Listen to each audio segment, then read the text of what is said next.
السلام عليكم ورحمة الله وبركاته. إن الحمد لله نحمده ونستعينه ونستغفره ونعوذ بالله من شرور أنفسنا ومن سيئات أعمالنا. من يهده الله فلا مضل له ومن يضلل فلا هادي له. وأشهد أن لا إله إلا الله وحده لا شريك له وأشهد أن محمدا عبده ورسوله صلى الله تعالى عليه وعلى آله وصحبه وسلم تسليما كثيرا. أما بعد، فقد قال الإمام البخاري رحمه الله تعالى: باب وصل الشعر. قال حدثنا إسماعيل قال حدثني مالك عن ابن شهاب عن حميد بن عبد الرحمن بن عوف أنه سمع معاوية بن أبي سفيان عام حجة وهو على المنبر وهو يقول: وتناول قصة من شعر كانت بيد حرسي أين علماؤكم؟ سمعت رسول الله صلى الله عليه وسلم ينهى عن مثل هذه ويقول: إنما هلكت بنو إسرائيل حين اتخذ هذه نساؤهم। সম্মানিত ভাতৃমণ্ডলী, আল্লাহ রাব্বুল আলামিনের প্রশংসা এবং প্রিয় নবী সাল্লাল্লাহু আলাইহি সাল্লামের উপর সালাত ও সালামের পর আজ জুমাবার 14ই জমাদাল আখিরা 1447 হিজরি মোতাবেক 5ই ডিসেম্বর 2025 আমাদের ধারাবাহিক আলোচনা সহিহুল বুখারীর পোশাক পর্ব নম্বর 14। ইমাম বুখারী রাহিমাহুল্লাহর এই পোশাক পর্বের অধ্যায় নম্বর 83। এই অধ্যায়ে যে বিষয়বস্তু রয়েছে তা হচ্ছে পরচুলা লাগানো। এই পরচুলা কথাটি আমরা ব্যবহার করে থাকি বা আমাদের সমাজে ব্যবহার হয়, তাই না? চুল কারো কম আছে বা পড়ে গেছে, অথবা বেশি করে বড় খোপা দেখাতে চায় মহিলাদের মধ্যে এই ব্যাধিটি রয়েছে, এই পাপটি রয়েছে। তো তারা পরচুলা লাগায় আর দেখায় যে অনেক বেশি চুল, অথচ নকল চুল নাই, সেটি কৃত্রিম চুল ব্যবহার করা বলতে পারেন ওসলুসার। চুল নয় কিন্তু সেটা চুলের মতো করে ব্যবহার করা আর সেটা প্রকাশ করা, আর সেটাতে একটা আকর্ষণ তৈরি হয়। এটা একটা ফিতনার দিক রয়েছে। তারপরে এমনিতে আকর্ষণ হোক আর না হোক, পরচুলা লাগানো এটি হচ্ছে জালিয়াতি, তাজউইর বা জালিয়াতি, ইসলামে হারাম। তো বিভিন্ন কারণে এই পরচুলা লাগানো বা কৃত্রিম চুল লাগানো বা ব্যবহার করা হচ্ছে নিষিদ্ধ বা হারাম, এবং কাজটি লানতের কাজ, মানে আল্লাহ এবং রাসূল সাল্লাল্লাহু আলাইহি ওয়াসাল্লামের অভিশাপ, লানত রয়েছে। আল্লাহ রাব্বুল আলামিনের লানত বলতে আল্লাহর রহমত থেকে বঞ্চিত করার ঘোষণা করেছেন। সেটি যদি সে অপরাধটি যদি বড় কুফরি, বড় শিরকের শামিল হয়, মানে কুফরি পর্যন্ত পৌঁছে যায় বড়, তাহলে স্থায়ীভাবে রহমত থেকে বঞ্চিত করার লানত। কথাটি শুনে নেন, ভালো করে বুঝে নেন। এগুলো ভালো করে না বোঝার কারণে, এগুলোতে সূক্ষ্মতা না থাকার কারণে এক শ্রেণীর লোকেরা ঢালাওভাবে কথা বলতে গিয়ে ওই খারিজি চরমপন্থীদের পথের পথিক হয়ে যায়, গোমরাহ হয়ে যায়। রহমত থেকে বঞ্চিত করার দুটো স্তর রয়েছে। যদি এমন কোনো অপরাধের ওপর রহমত থেকে বঞ্চিত করা হয় যেটা বড় কুফরি, বড় শিরক, নাস্তিকতা, আল্লাহর সাথে শরিক করা, মাজার পূজা করা, মূর্তি পূজা করা, ঈমান ভঙ্গকারী বিষয়ে লিপ্ত হওয়া, সেহের, জাদু, জ্যোতিষীর কর্মকাণ্ড ইত্যাদি, তাহলে লানত মানে স্থায়ী লানত রয়েছে। স্থায়ীভাবে আল্লাহর রহমত থেকে বঞ্চিত করেছেন। আল্লাহর রহমত হচ্ছে জান্নাত, সুতরাং এরা জান্নাত পাবে না, এরা কাফের। আর যদি কাবিরা গোনা হয়, বড় গোনা হয়, কিন্তু সেটা কুফরি পর্যন্ত পৌঁছে না, বড় শিরক পর্যন্ত পৌঁছে না, বড় কুফরি পর্যন্ত পৌঁছে না, কিন্তু কাজটি কাবিরা গোনা, সাগিরা গোনার ওপর লানত হয়নি। আরেকটি কথা মনে রাখতে হবে, মৌলিক বিষয়, ইসলামের মূলনীতি বা উসুল, যে কোনো ছোট গুনহার ওপর লানত হয় না। যদি কোনো অপরাধের ওপর হাদিসে কোরআনে লানত থাকে, তার মানে গুনহাটি হচ্ছে বড় গুনহা, কাবিরা গুনহা। ঘুষ খাওয়া সম্পর্কে লানত আছে না? তো ঘুষ খাওয়া তাহলে হারাম, কাবিরা গুনহা। সুদ খাওয়া লানত রয়েছে। চোরকে লানত, লান আল্লাহু সারিক, চোর, তারপরে জেনা করবে, লানত করা হয়েছে। তাহলে এগুলি হচ্ছে কাবিরা গুনাহ, চুরি করা কাবিরা গুনাহ, বড় গুনাহ ইত্যাদি। তো যদি এমন কোনো গোনা হয় যে গোনাটি বড় কুফরি, বড় শিরক পর্যন্ত পৌঁছে না, কিন্তু তাতে লানত হয়েছে, তো তার অর্থ হচ্ছে অস্থায়ী লানত, স্থায়ী লানত নয়। অর্থাৎ আল্লাহর রহমত থেকে বঞ্চিত করবেন অস্থায়ীভাবে, মানে প্রথমখানে জান্নাতে যেতে পারবে না, প্রথমখানে শাস্তি পাবে, সেই কবরের শাস্তি হোক, জাহান্নামের শাস্তি হোক, বিচার দিবস হাসর মাঠের শাস্তি হোক, শাস্তি পাবে, এই লানত। আর তারপরে কোনো একদিন জান্নাত যাবে, যেহেতু তার মূল ইসলাম টিকে আছে।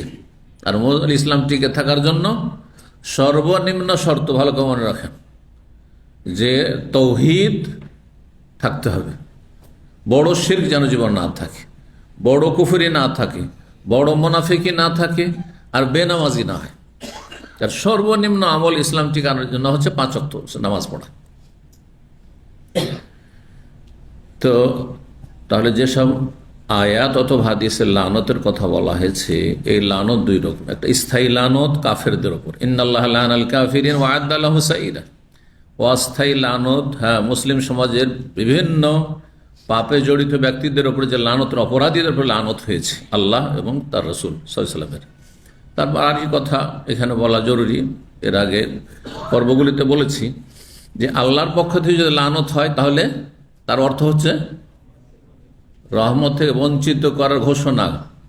হ্যাঁ, কারণ আল্লাহ হচ্ছে রহমতের মালিক, আল্লাহ রহমত করবেন না, এটা ঘোষণা। নবী সাল্লাল্লাহু আলাইহি ওয়াসাল্লামের পক্ষ থেকে লানা রাসূলুল্লাহ সাল্লাল্লাহু আলাইহি ওয়াসাল্লাম আকেলা রিবা মুকিলাম, সুদ ঘুরে লানত করেছেন। নবীর পক্ষে যদি লানত হয় তাহলে তার মানে হচ্ছে বদদুয়া, অভিশাপ, আল্লাহ যেন রহমতে বঞ্চিত করেন, বদদুয়া। মুমিন মুসলিমের লানত হয়, মালায়েকার লানত হয়, আয়াতে রয়েছে, হ্যাঁ, মালায়েকার লানত। তো ফেরেশতাদের লানত মানে ফেরেশতাদের বদদুয়া, অভিশাপ, যে আল্লাহ রহমতে বঞ্চিত করুক। মুমিন মুসলিমদের লানত মানে বদদুয়া, অভিশাপ। তো এ হচ্ছে লানতের বিষয়টি। তো আসল বিষয় ফিরে আসে, বাবু ওয়াসলিস শার। এই অধ্যায় হচ্ছে চুলের সাথে চুল মিলানো, শাব্দিক অর্থ, তার মানে পরচুলা লাগানো। পরচুলা ব্যবহার করা জায়েজ নয় মহিলাদের জন্য, কাজটি লানতের অভিশাপের। 5932 নম্বর হাদিস। হাদিস বর্ণনা করছেন হুমায়দ ইবনে আব্দুর রহমান বিন আউফ, প্রখ্যাত সাহাবী, আশরা মুবাশশারা, 10 জন জান্নাতে সুসংবাদপ্রাপ্ত সাহাবায়ে কেরামদের অন্যতম আব্দুর রহমান বিন আউফ রাদিয়াল্লাহু তাআলা আনহুর ছেলে হুমায়দ, তিনি বলছেন আন্নাহু সামিয়া মুআবিয়া বিন আবি সুফিয়ান, তিনি আবু সুফিয়ান রাদিয়াল্লাহু তাআলা আনহুর ছেলে মুআবিয়া রাদিয়াল্লাহু তাআলা আনহু, সাহাবী, ইবনে সাহাবী, বাপও সাহাবী আবু সুফিয়ান আর ছেলেও সাহাবী। বাপের আগে ছেলে ইসলাম গ্রহণ করেছেন। যখন নবী সাল্লাল্লাহু আলাইহি ওয়াসাল্লামের জীবদ্দশায় অনেক বাপ পরে ইসলাম গ্রহণ করেছে, অনেকে কাফের হয়ে মুনাফিক হয়ে মারা গেছে, ছেলে মুসলিম বা ছেলে আগে ইসলাম গ্রহণ করেছে, ছেলে বেশি ধার্মিক। তো সেটা আজকেও হইতে পারে, তাই না? আমাদের আপনাদের ক্ষেত্রেও হইতে পারে যে আপনাদের অনেকের বাবা মা এখনো পথভ্রষ্ট হয়ে আছে, এখনো বড় শিরকুফরিতে, এখনো বেনামাজি, এখনো হারাম খাচ্ছে, কিন্তু আলহামদুলিল্লাহ আল্লাহ আপনার সৌভাগ্য করেছেন, বলুন আলহামদুলিল্লাহ। তো মুআবিয়া ইবনে আবি সুফিয়ান রাদিয়াল্লাহু তাআলা আনহুমাকে বলতে শুনেছেন আমা হাজ্জা, ওই বছরে, যেই বছরে তিনি হজ করেছিলেন, এটি ছিল সর্বশেষ তার জীবনের হজ। অন্য হাদিসে রয়েছে, ওইটিকে এখানে লাগিয়ে দিয়ে ব্যাখ্যা করে দিলাম, এখানে কথাটি নেই। তার হজের বছরে মানে সর্বশেষ হজের বছর ছিল। ওয়াহু আলাল মেম্বারে, এই কথাটি শুনেছেন ওই সময় যখন তিনি মেম্বারে চড়ে ভাষণ দিচ্ছিলেন বা খুতবা দিচ্ছিলেন। খুতবা মানে কিন্তু ভাষণ। বাঙালি জাতির সামনে আরবিতে খুতবা দিলে কি ভাষণ বলা হয় নাকি? আপনি বলেন যে এই জুমার বাংলাদেশে যে গদ বাঁধা আরবির খুতবা হয়, কোনদিন কি আপনারা বলেন যে জুমার ভাষণ শুনে এলাম? ঠিক না, বলবেন? তাহলে ভাষণের জন্য সেখানকার ভাষাভাষীর ভাষাই যদি বলা হয় তাহলে তার নাম ভাষণ। কথা বুঝতে পারছেন? এই কথাটি যদি বেদাতি হুজুরের আদেশের আপনাদের বুঝিয়ে নিত, তাহলে বাংলাতে মন্ত্র পড়তো না এই জুমায়, আর বাংলায় ঈদে মন্ত্র পড়তো না। 52টি জুমায় 52টি বিষয়বস্তু, আর 2টি ঈদে 2টো, 54টি বিষয়বস্তু সম্পর্কে সকল স্তরের মানুষকে জানাতে পারত। কারণ জুমা যতই পাপী হোক না কেন জুমা পড়ে ওরা।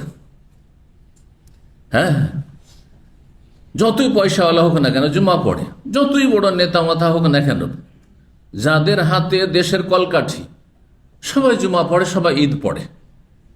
তো এই বছরে 54টা বিষয়বস্তু সম্পর্কে সকল স্তরের মানুষকে জানিয়ে দিতে পারতেন, আমির গরিব সবাইকে জানিয়ে দিতে পারতেন এই সুযোগটি নিলেন।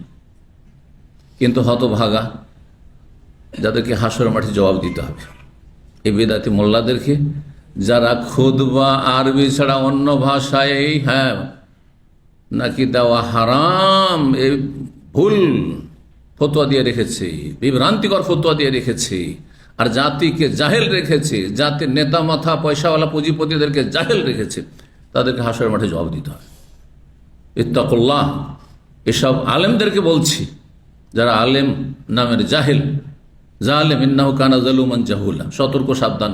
এখনো গবেষণা করে, এখনো চিন্তা করেন বিষয়টি, যে খুতবা মানে খেতাব করা, আর খেতাব মানে অ্যাড্রেস করা, আর অ্যাড্রেস ভাষা না বুঝলে কোনো অ্যাড্রেস হয় না, সম্বোধন হয় না।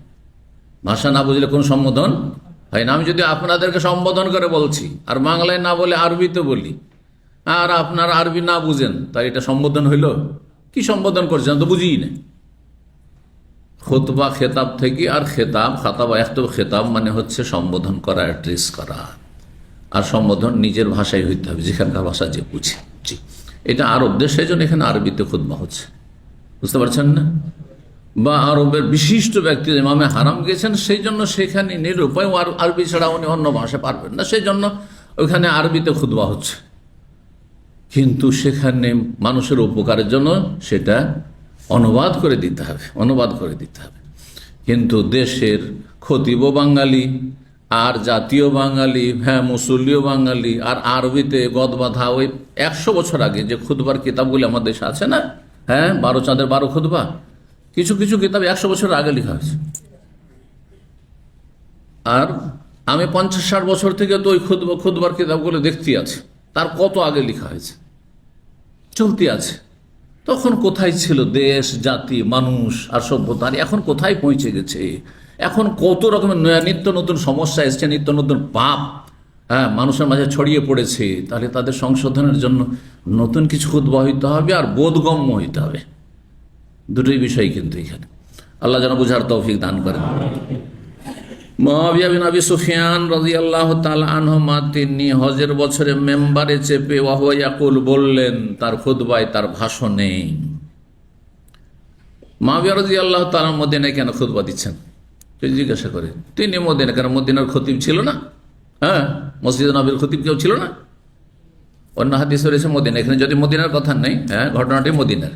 হজের বছরে মদিনা আসলেন, আর তারপরে মসজিদ নববীতে তিনি হ্যাঁ মেম্বারে চেপে খুতবা দিলেন। মুআবিয়া কেন খুতবা দেবেন রাদিয়াল্লাহু তাআলা আনহু? কে উত্তর দিতে পারে? তিনি তখন দেশের শাসক, প্রথম রাজা, প্রথম বাদশা, এবং সবচেয়ে ভালো রাজা।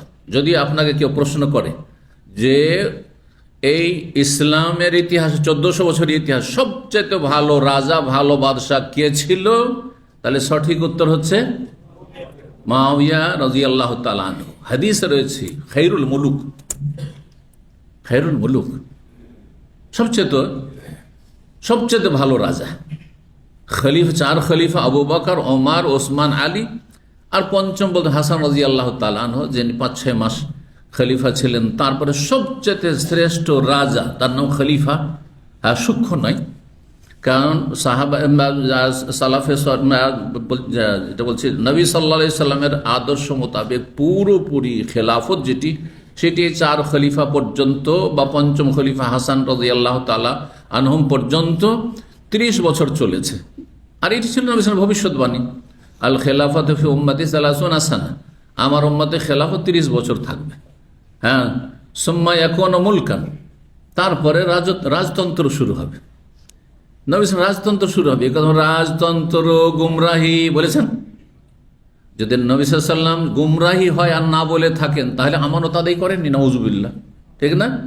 আজকালকার অধিকাংশ বাঙালি মুসলিমদের ধারণা বিভ্রান্ত, এরা যে রাজতন্ত্র ইসলামের স্বীকৃত না, রাজতন্ত্র গণতন্ত্র ওদের দিল সমান করে।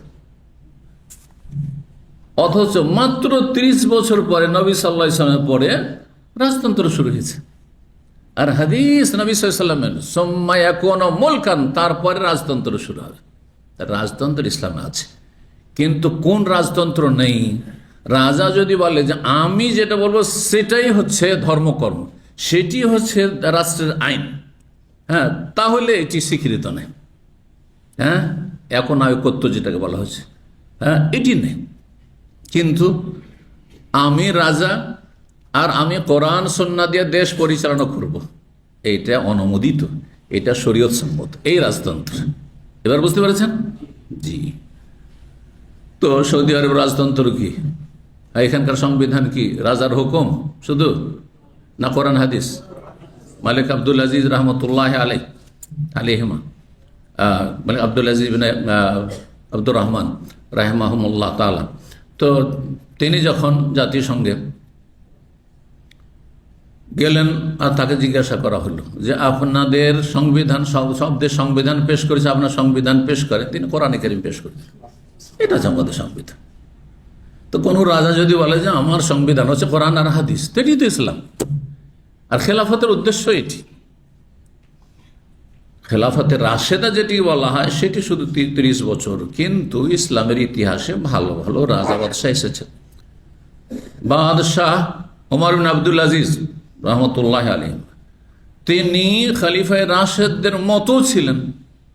এই জন্য তিনি খলিফায়ে রাশেদ রাজা হইলেও তাকে খেলাফতের রাশেদার যুগের মতো বলা হয়েছে, তার যুগটি। তো ইসলামের ইতিহাসে ভালো ভালো রাজা বাদশাহ, মোগলদের মধ্যে ভালো রাজা ছিলেন, যারা দিনে ইসলাম প্রচার প্রসার করেছেন এবং তারা দিনদার পরহেজগার ছিলেন। তো রাজতন্ত্র ইসলামে স্বীকৃত।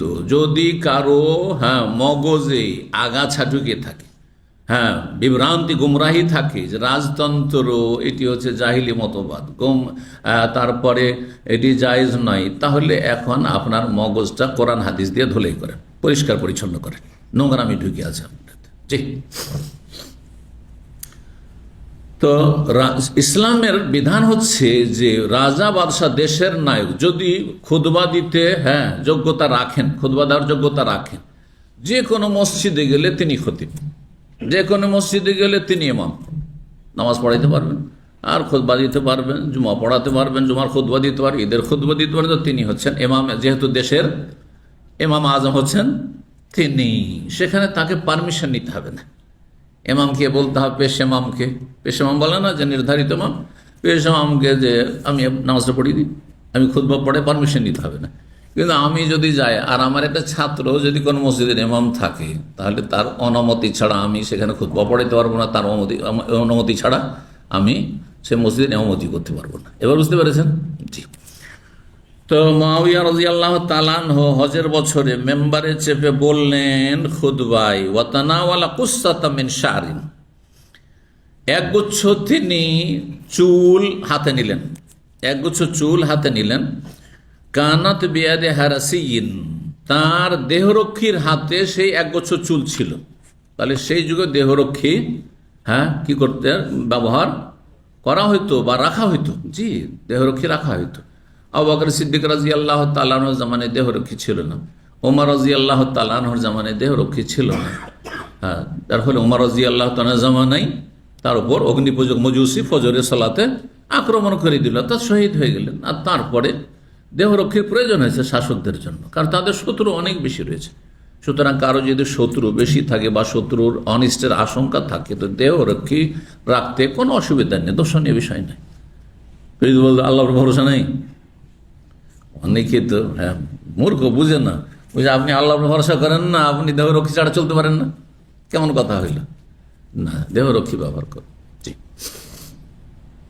নবী সাল্লাল্লাহু আলাইহি হাদিস রয়েছে, নবী সাল্লাল্লাহু আলাইহি সাল্লামের উপর যখন আয়াত নাযিল ওয়াল্লাহু ইয়াসিমুকা মিনান নাস, তার আগে সাহাবারা এসে বাড়ি চারিদিকে পাহারা দিতেন। কারণ মদিনা দুশমন আছে, ইহুদিরা বসবাস করে, ঘোরাফেরা করতেন, সাহাবায়ে কেরাম পাহারা দিতেন। যখন আয়াত নাযিল ওয়াল্লাহু ইয়াসিমুকা মিনান নাস, হে নবী আল্লাহ মানুষের অনিষ্ট থেকেই, শত্রুতা থেকেই আপনাকে রক্ষা করবেন, হেফাজত করবেন। কোরআনের আয়াত নাযিল হওয়ার পরে নবী সাল্লাল্লাহু আলাইহি ওয়াসাল্লাম বললেন যে যাও তোমরা চলে যাও, আমার পাহারা দিতে হবে না, আল্লাহ আমার হেফাজত করবেন। তারপরে তো বিষ দিয়েছে খাবারে, দিয়েছে না, তাই না? তারপরে কয়েকবার মারার চেষ্টা করেছে ইহুদিরা। তো দেহরক্ষী রাখা কোনো দূষণীয় বিষয় নেই, যার প্রয়োজন রয়েছে। আর এটি আল্লাহর ওপর তাওয়াক্কুল, ভরসার পরিপন্থী না। যেমন আল্লাহর ভরসা রাখার পরিপন্থী এই নয় যে আপনি ওষুধ খাচ্ছেন, ওষুধ কেন খাচ্ছেন? আল্লাহ ভরসা, আল্লাহ ভরসা, আল্লাহ ভালো করে দেবেন, ওষুধ খাবেন না? আচ্ছা আল্লাহ ভরসা, আমি ভাতও খাবো না, রুটিও খাবো না, নাস্তাও খাইনি, দুপুরও খাবো না, রাতও খাবো না, খেয়ে থাকবো, হ্যাঁ 10 দিন 20 দিন না খেয়ে থাকবো, আল্লাহ ভরসা চলবে? তাহলে মাধ্যম ব্যবহার করা আল্লাহর উপর ভরসার পরিপন্থী নয়, বরং আল্লাহর উপরে ভরসার অন্তর্ভুক্ত এটি। আল্লাহর উপরে ভরসা মূলত অন্তরের হয়। আমার খাবার দাবার, হ্যাঁ স্বাস্থ্যকর খাবার খাচ্ছি, এটা আমাকে সুস্থ রাখতে পারেন না। কে সুস্থ রাখেন? আমার রব আল্লাহ সুস্থ রাখবেন আমাকে, বোঝা গেছে না? আমার দেহরক্ষী রক্ষা করতে পারবেন না আল্লাহ না চাইলে, আমাকে রক্ষা করবেন কে? আল্লাহ। তবে দেহরক্ষীর প্রয়োজন রয়েছে। আল্লাহ কোরআনে কেন বলছে খুযু হিজরাকুম, হ্যাঁ শত্রুদের অনিষ্ট থেকে সতর্ক সাবধান চলাফেরা করা। যার শত্রু আছে সাবধান চলাফেরা করবেন, যে কোন সময় শত্রু আক্রমণ করে দিতে পারে, আপনাকে সাবধান চলতে হবে। এটি কোরআনের নির্দেশ। তকদির এবং তদবির দুটোই করতে হবে। আল্লাহর তকদিরে বিশ্বাসও করতে হবে এবং নিজের হেফাজতের জন্য, কল্যাণের জন্য তদবিরও করতে হবে। এই দুটো ভাষা মনে রাখবে, তকদির এবং তদবির। কর্মহীনতা ইসলাম স্বীকৃতি দেয় না। আপনি আল্লাহ ভরসা আর আমি রুজি রোজগার করব না, চলবে? তাহলে তো প্রবাসে আসতেন না। আল্লাহ ভরসা, আল্লাহ রিজিকের মালিক, দেশেই থাকবো। হ্যাঁ না, তদবির করতে এসেছেন, কিন্তু তকদির ছাড়া হয় না। আল্লাহ যেটি তকদির হয়েছে সেটাই আসবে, তার বেশি আসবে না। তকদিরও বিশ্বাস রাখতে হবে এবং নিজের তদবিরও করতে হবে। তো সেই দেহরক্ষী যে ছিল, তার হাতে ছিল সেই একগুচ্ছ চুল, সেটা নিলেন হাতে কে? বাদশাহ বা খলিফা মুআবিয়া রাদিয়াল্লাহু তাআলা আনহু। তারপরে আইনা উলামাউকুম, তোমাদের আলেম ওলামারা কোথায়? আলেমের বহুবচন হচ্ছে ওলামা। মদিনাবাসীকে সম্বোধন করবে, তোমাদের ওলামারা কোথায়? তারা দাওয়ার কাজ করে না, মানুষকে সঠিক কথা শেখায় না। এখানে আমি কেন জানতে পারলাম যে কিছু মহিলারা পরচুলা ব্যবহার করছে? তাহলে সাহাবায়ে কেরামদের জামানা একটা ছিল, যদিও অনেক সিনিয়র সাহাবায়ে কেরাম দুনিয়া থেকে চলে গেছেন, কিন্তু অনেক সাহাবাই বেঁচে ছিলেন আর তাবেঈনরা ছিলেন। সেই যুগেও কিছু কিছু এই ধরনের হারাম কাজ, পাপ কাজ শুরু হয়ে গেছিল। আইনা ওলামা, তোমাদের আলেমরা কোথায়? তার আলেমদের গুরু দায়িত্ব হচ্ছে যে সমাজে যেসব পাপাচার ছড়িয়ে আছে, সমাজে যেসব অন্যায় হচ্ছে, অপকর্ম হচ্ছে, সেগুলোর বিরুদ্ধে তারা আলোচনা করবে, মানুষকে হেদায়েতের রাস্তা দেখাবে, জাহান্নামের রাস্তা থেকে সতর্ক করবে। তোমাদের আলেমরা কোথায়? সমেত রাসূলুল্লাহ সাল্লাল্লাহু আলাইহি ওয়াসাল্লাম, আমি রাসূলুল্লাহ সাল্লাল্লাহু বলতে শুনেছি, ইয়ানহাম মিসলি হাজা, এই একগুচ্ছ চুল হাতে না, বলছেন এই ধরনের পরচুল্লা ব্যবহার করতে নিষেধ করেছেন রাসূলুল্লাহ সাল্লাল্লাহু আলাইহি ওয়াসাল্লাম। ওয়ায়াকুল, এবং নবী বলেছেন, ইন্নামা হালাকাত বানু ইসরাইল, নিঃসন্দেহে বনি ইসরাইল ইহুদি নাসারারা ধ্বংস হয়েছে প্রাচীন যুগে। হিনাত তাখাযা হাযিহি নিসাউহুম, তাদের নারীরা যখন এ পরচুলা ব্যবহার করা শুরু করেছে। তাহলে বোঝা গেল যে কোনো পরিবারে কিছু মহিলা আছে পরচুলা ব্যবহার করে, তাতে কি হয়? পাপের কুপ্রভাব পড়ে, সেই পরিবারে পড়ে, ব্যক্তির ওপর পড়ে, সমাজের ওপর পড়ে, দেশের ওপর পড়ে, যার ফলে দেশও ধ্বংস হয়, দেশের মানুষও ধ্বংস হয়। যারা পাপী তারাও ধ্বংস হয়, আর যারা পাপী নয় তারাও ধ্বংস হয়। কারণ আযাব আসলে তখন বেছে বেছে আসে না। পাপের কারণে যে আযাব আসে তখন বাছাই করে আসে না যে এই ঘরে পাপীরা আছে শুধু, ওখানেই শুধু হ্যাঁ আযাব, আর অন্য জায়গায় আযাব না। বান বন্যা আসলে সবাই ডুবে ধ্বংস হয়।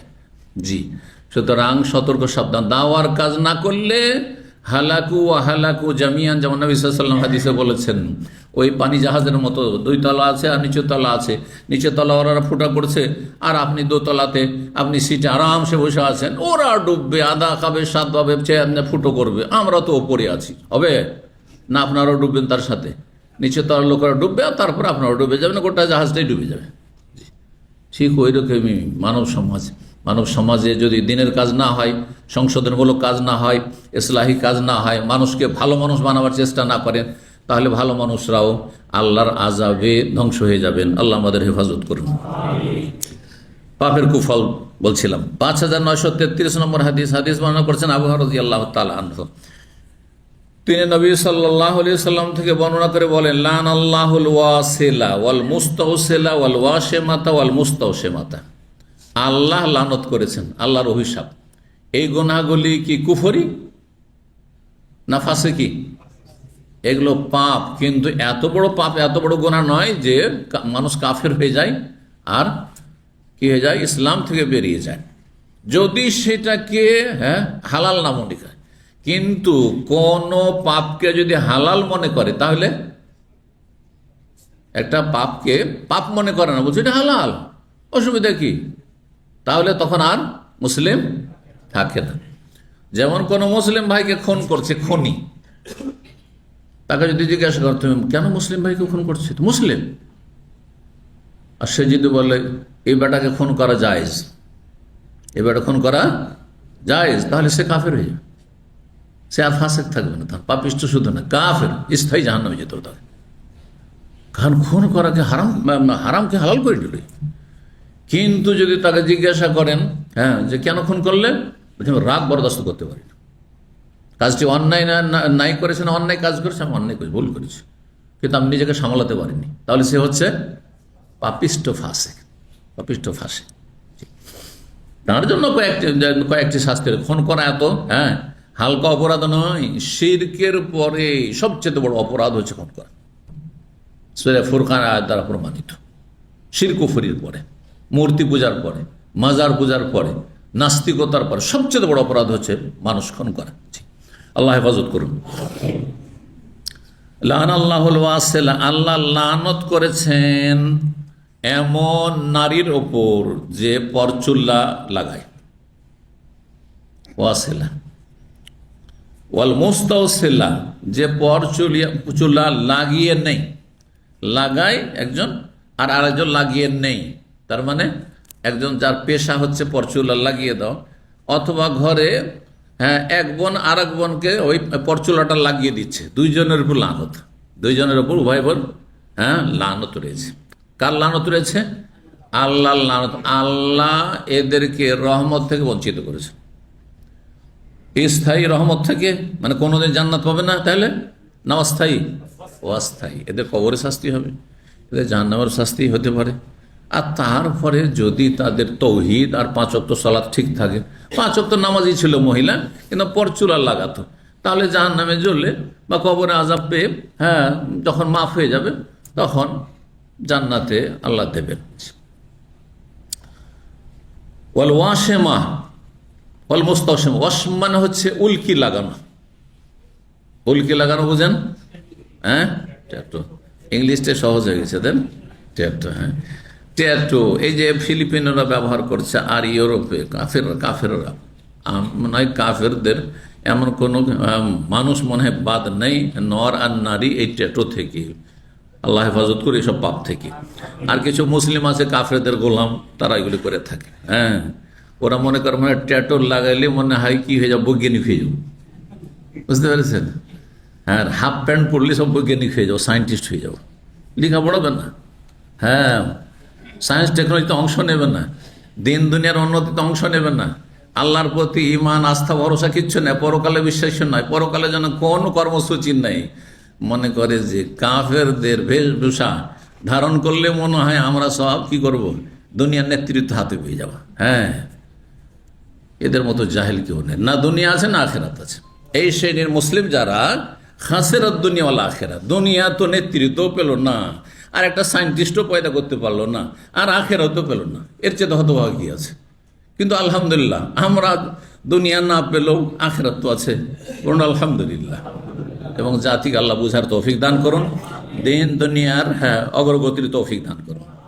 ওয়াল ওয়াশিমা, আর এমন নারীর ওপর আল্লাহ লানত করেছেন যে নারী উল্কি লাগায়, উল্কি অঙ্কন করে, অল মুস্তাওসেমা যে উল্কি অঙ্কন করে নেই, জি নেওয়া। আচ্ছা, নারীর কথা কেন বললেন? তাহলে পুরুষরা যদি ট্যাটু লাগায় তো অসুবিধা নেই নাকি? হ্যাঁ, পুরুষ বড় বড় চুল রাখা, আর যদি তাতে আরো বড় করার জন্য, খোপা বাঁধার জন্য পরচুলা লাগাই তো লানত হবে না নাকি? হবে না? হবে না? হবে। তো এই স্ত্রীলিঙ্গ দিয়ে মুয়ান্নাসের সেগা কেন? আল ওয়াসিলা, ওই সব নারীর উপর লানত রয়েছে কেন হাদিসে?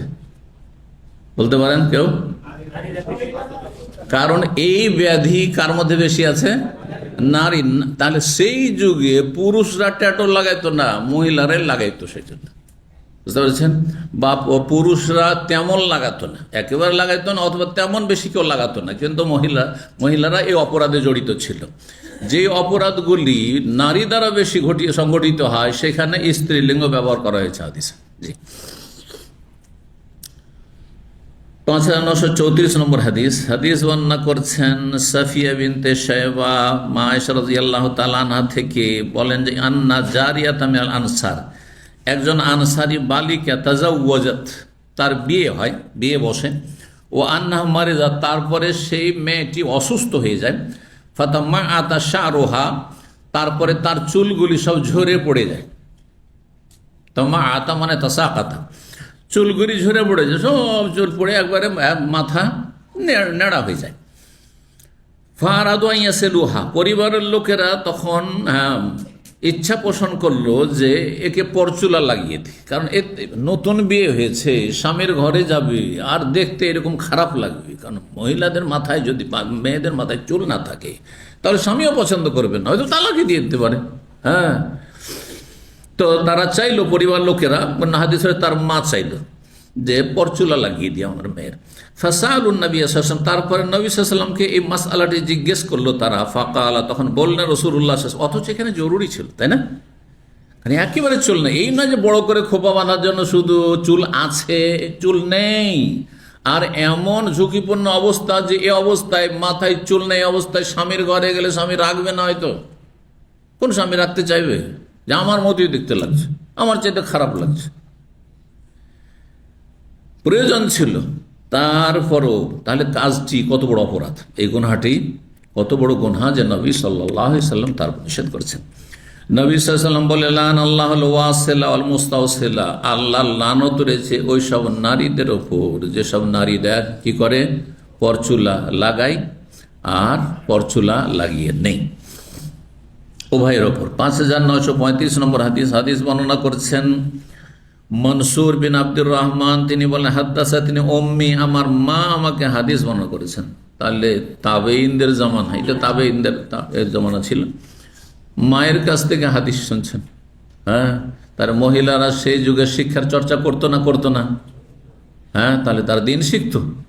বিশেষ করে হ্যাঁ, দিনের ক্ষেত্রে অনেক মহিলারা, অনেক নারীরা সেই যুগে আলেমা ছিলেন, ফাকিহা ছিলেন, জি, দিনের যথেষ্ট জ্ঞান রাখতেন, অনেক হাদিস মুখস্থ রাখতেন, জি, কিন্তু সহশিক্ষা নেই, সহশিক্ষা নেই।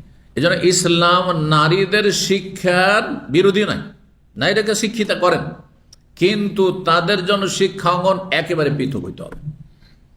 একসাথে সহশিক্ষাটি জায়েজ নয়, মোটেই জায়েজ নয়। নাসাউল্লাহ সালামাত ওয়াল আফিয়া।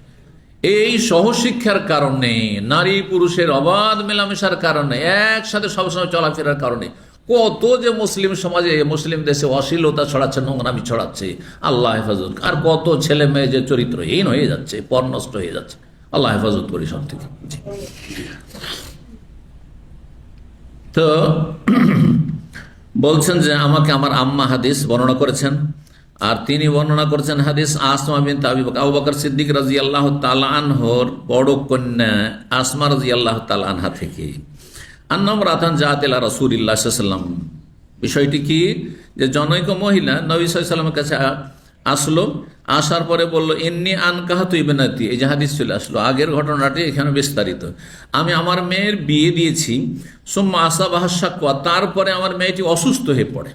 শাকওয়া মানে কমপ্লেন হয়, শাকওয়া মানে অভিযোগ হয়, আর শাকওয়া মানে রোগও হয়। শিকায়া, শাকওয়া দুটি অর্থ ব্যবহার হয়ে থাকে। তো শারীরিক কমপ্লেন, অভিযোগ হচ্ছে যে অসুস্থ, মানসিক কমপ্লেন হচ্ছে মানসিক রোগ, হ্যাঁ মানসিকভাবে অসুস্থ, বিপর্যস্ত। তো আসা ভাষা কুয়া, তারপরে সে রোগাক্রান্ত হয়ে পড়ে, মানে অসুস্থ হয়ে পড়ে। ফাতামাজ্জাকা রাসুহা, তারপরে তার মাথার চুলগুলি সব ঝরে ঝরে পড়ে যায়। ওয়াজাওজুহা ইয়াস্তাহিসসুনি বিহা, যার ফলে তার স্বামী যে বিয়ে দিয়েছে, জামাই আমাকে দোষারোপ করছে যে ওর মা এইভাবে বিয়ে দিল, অথচ জানে যে ওর মেয়ে অসুস্থ, হ্যাঁ ওর মেয়ের এই দোষ রয়েছে, এই দোষ রয়েছে। যখন বাসরের দিন এসেছে, মেয়েকে উঠিয়ে দেওয়ার সময় এসছে, তখন চুল নেই, তাই জামাই কি বলবে? ধোকা দিয়েছে বলবে না? আমাদের সমাজে এরকম সমস্যাগুলি অনেক সময় হয়। হয়তো পাত্রীকে ভালো করে দেখেনি আগে, অনেক সময় ওদেরই দোষ থাকে, ছেলে পক্ষের দোষ থাকে, অনেক সময় মেয়ে পক্ষের দোষ থাকে। পাত্রীকে দেখেনি, দেখেছিল, আর তারপর বাবা এমন করে হয়তো মেকআপ করেছে যে দেখে খুব সুন্দর লেগেছে, কালো মেয়ে গিয়ে ফর্সা লেগেছে, সুন্দরী লেগেছে, আলাদাই করে দিয়েছে। আর তারপরে যখন বাসর ঘরে প্রথম দিয়ে আসবে, না আমার সাথে আমার শ্বশুর শাশুড়ি কি করেছে, হ্যাঁ প্রতারণা করেছে, না আমি একে রাখবো না, এরকম অঘটন ঘটছে। আর অনেক সময় তো বদলে দিচ্ছে, আসলেই খেয়ানত করছে, দেখাচ্ছে একটা সুন্দরী মেয়ে, তারপর আরেকজনের বিয়ে দিয়ে দিচ্ছে। এইসব হারাম কাজ আমাদের সমাজে হচ্ছে, আল্লাহ হেফাজত। সব হারাম, মান গাশানা ফালাইসা বিন্না, যারা ধোঁকা দেবে তারা আমাদের উম্মতের না, আমাদের দলভুক্ত না। নবী সাল্লাল্লাহু আলাইহি ওয়াসাল্লাম বলেছেন, জি নবী সব দল থেকে বের করে দিয়েছেন ওদেরকে, জি যদিও কাফের না, কিন্তু পাপিষ্ট, ভালো মানুষের দলে সামিল না। তো আমার বড় দোষ আরোপ করছে, আফা আসেল ওরা আসাহা, তার মাথায় কি পরচুলা লাগাতে পারবো? ফাসাব্বা রাসূলুল্লাহ সাল্লাল্লাহু আলাইহি ওয়াসাল্লাম ওয়াল মুস্তাওসির, যার ফলে রাসূলুল্লাহ সাল্লাল্লাহু আলাইহি ওয়াসাল্লাম কি করলেন? সাব্বা মানে এখানে হচ্ছে অভিশাপ দেওয়া, লানত দেওয়া। যদিও সাব্বা প্রসিদ্ধ অর্থ তার গাল মন্দ করা, কিন্তু গাল কথাটি বাংলায় অনুবাদ করলে এখানে অনুবাদ করা যাবে, কারণ গাল মানে খারাপ, ভালো মানুষ গাল দেয়, আমাদের সমাজে ভালো মানুষ গাল দেয় না। তো সাব্বা মানে যদিও সাব্বা ইয়াসুব মানে গাল দেওয়া, কিন্তু এখানে শাব্দিক অর্থ না করে ভাব অর্থ করতে হবে। সেটা হচ্ছে রাসূলুল্লাহ সাল্লাল্লাহু আলাইহি ওয়াসাল্লাম তখন লানত অভিশাপ দিলেন কাকে? আল ওয়াসিলা, এমন নারীকে যেই নারী পরচুলা লাগায়, ওয়াল মুস্তাওসিলা, যে পরচুলা লাগিয়ে নেই তাকে, উভয়কে। 5936 নম্বর হাদিস বর্ণনা করছেন হিশাম বিন উরওয়া তার স্ত্রী ফাতেমা থেকে। সুবহানাল্লাহ, আগে পেলে যে মায়ের কাছ থেকে শিখেছেন, এইখানে স্বামী স্ত্রীর কাছ থেকে হাদিস শিখছেন। হ্যাঁ, হয়তো স্ত্রী এমন একটি হাদিস জানে যেটা আপনি জানেন না। তখনকার যুগ হাদিস মুখস্থর যুগ ছিল, এই কিতাবের যুগ ছিল না যে কিতাবে সব হাদিস লেখা আছে আমি পড়ে পড়ে শোনাচ্ছি, বুঝতে পারছেন না? তো হতে পারে যে তখন কোন একজন তাবী অথবা সাহাবীর স্ত্রী আরেকজন মহিলার কাছ থেকে, সিনিয়র মহিলার কাছ থেকে, মা আয়েশা রাদিয়াল্লাহু তাআলার কাছ থেকে, আসমার কাছ থেকে কোন একটা হাদিস মহিলার কাছ থেকে শেখা সহজ।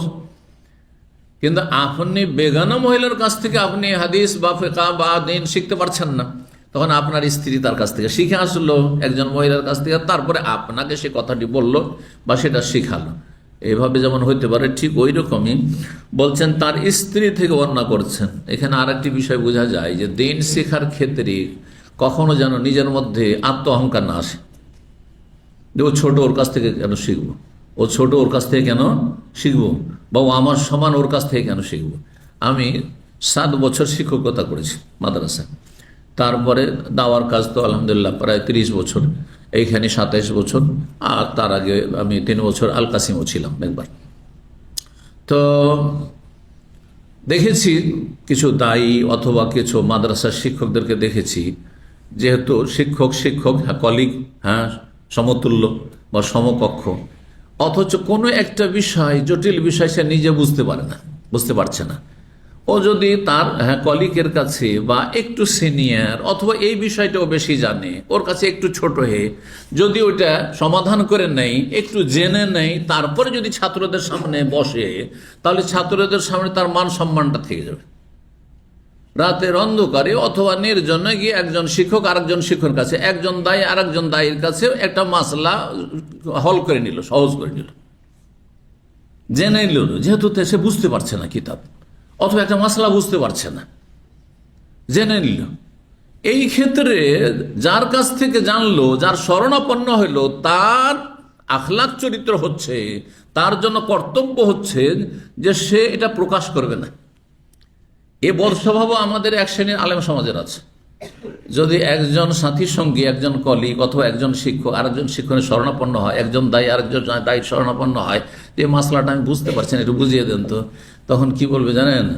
ওর মানহানি করবে ছাত্রদের সামনে, অথবা সমাজে বলবে যে ও হ্যাঁ আমার কাছে মাসলা শিখে, বুঝতে পারছেন? আমি যদি ওর যদি মাসলার সমাধান না করি তো পড়াইতে পারবে না। ওর যদি কিতাবটা আমি হল না করে দিতাম, ওকে যদি বুঝিয়ে না দিতাম তো ছাত্রদের পড়াইতে পারতো না। হ্যাঁ আমি করে দিয়েছি, হারাম কাজ করল, গোনার কাজ করল, নেকি করতে গিয়ে হারাম গোনা হয়ে গেল। অথচ বড়ই নেকি ছিল যে একটা মুসলিম ভাই বা একজন শিক্ষকের বা একজন দায়ের উপকার করেছিল। কথা বুঝতে পারছেন না? আপনারাও এরকমই আছেন ভাই, একই সাথে।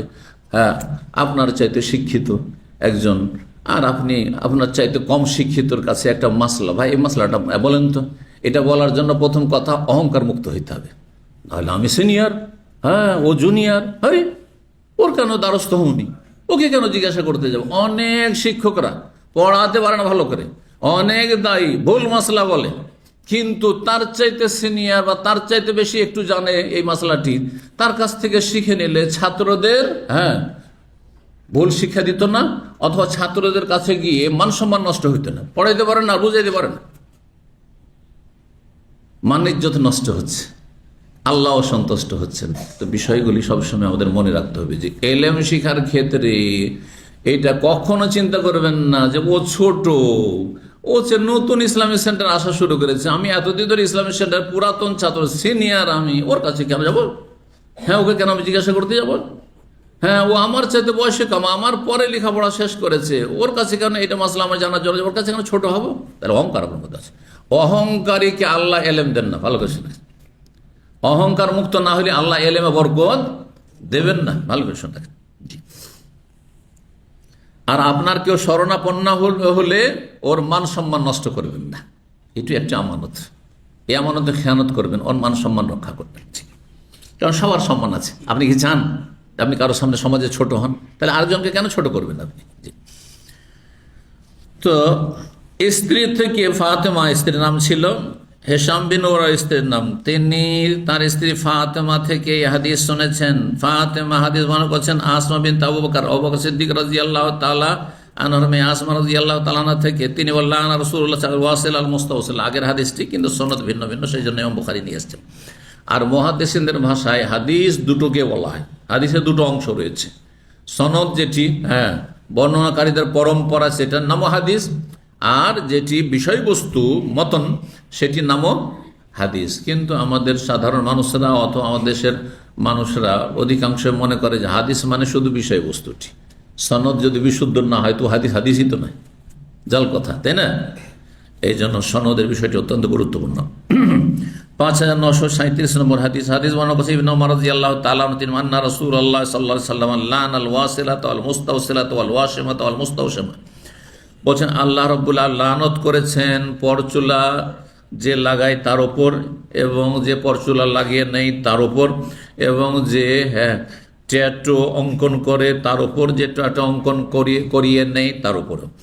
ইমাম নাফি রাহিমাহুল্লাহ তাবি তিনি বলেন আল ওয়াশমু ফিল লিসাতি, এই ট্যাটু লাগানো হয়ে থাকে মাড়িতে, লিসাতুন মানে মাড়ি, তাহলে মাড়ি তো হয়তো তারা লাগায়, আল্লাহু আলাম। 5938 নম্বর হাদিস, হাদিস বর্ণনা করছেন সাইয়্যিদ ইবনে মুসাইয়্যিব রাহিমাহুল্লাহ তাআলা, প্রখ্যাত তাবেঈ, সাইয়্যিদুত তাবেঈন, তিনি বলছেন কাদেমা মুআবিয়াতুল মদিনা, এই যে চলে আসলো মুআবিয়া রাদিয়াল্লাহু তাআলা আনহু, তার শাসন আমলে মদিনায় এসেছিলেন। আখিরা কাদমাতে সর্বশেষবার কাদেমা হাজ, যে মদিনায় তিনি পদার্পণ করেছিলেন। ফাখাতাবানা, তারপরে আমাদের সামনে তিনি ভাষণ দিয়েছিলেন।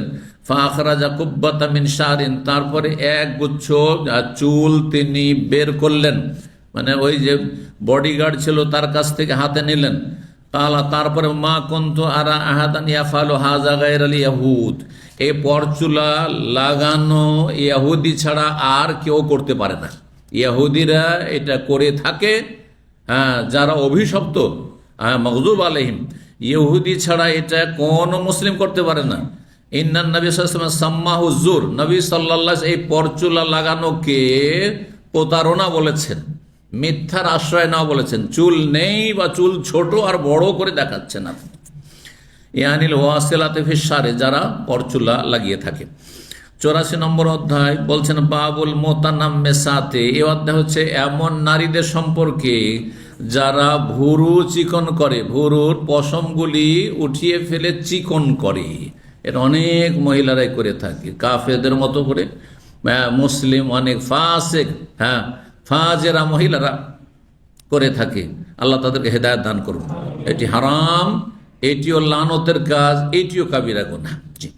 5939 নম্বর হাদিস বর্ণনা করছেন আলকামা তাবি। তিনি বলেন লানা আব্দুল্লাহ মাসউদ রাদিয়াল্লাহু তাআলা আনহু লানত করেছেন কার আল ওয়াসিমাত, এমন নারীদের উপর যেসব নারীরা উল্কি অঙ্কন করে থাকে, ওয়াল মুতানাম্মিসাত, আর যারা ভুরুর পশমকে চিকন করে থাকে, ওয়াল মুতাফাল্লিজাত লিল হুসনে, আর ওই সব নারীদের ওপর লানত করেছেন যারা সৌন্দর্য বৃদ্ধির জন্য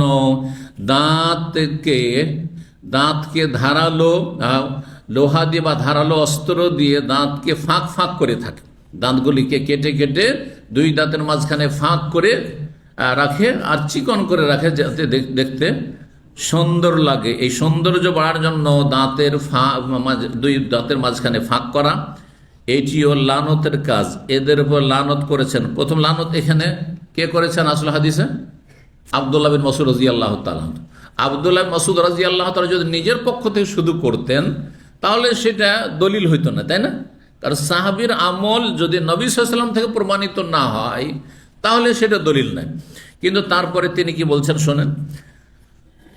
তারপরে বলছেন আল মুগায়্যিরাতি খালকাল্লাহ, আর ওইসব নারীদের উপর লানত রয়েছে যারা আল্লাহর সৃষ্টিতে পরিবর্তন ঘটায়। এমনকি পুরুষ, ওইসব পুরুষদের উপর লানত রয়েছে যারা আল্লাহর সৃষ্টিতে পরিবর্তন ঘটায়।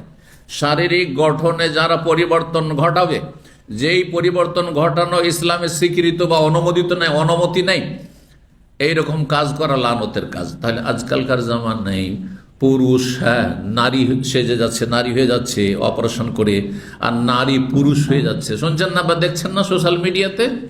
এইটা কিন্তু আল মুগায়্যিরাতি খালকা, আল্লাহর সৃষ্টিতে পরিবর্তন ঘটানো। এটা কাবিরা গুনাহ, এটি আল্লাহর লানতের কাজ, রসুলের লানতের কাজ, সাহাবায়ে কেরামদের লানতের কাজ, মুমিন মুসলিম মালায়েকা ফেরেশতাদের লানতের কাজ, কাবিরা গুনাহ।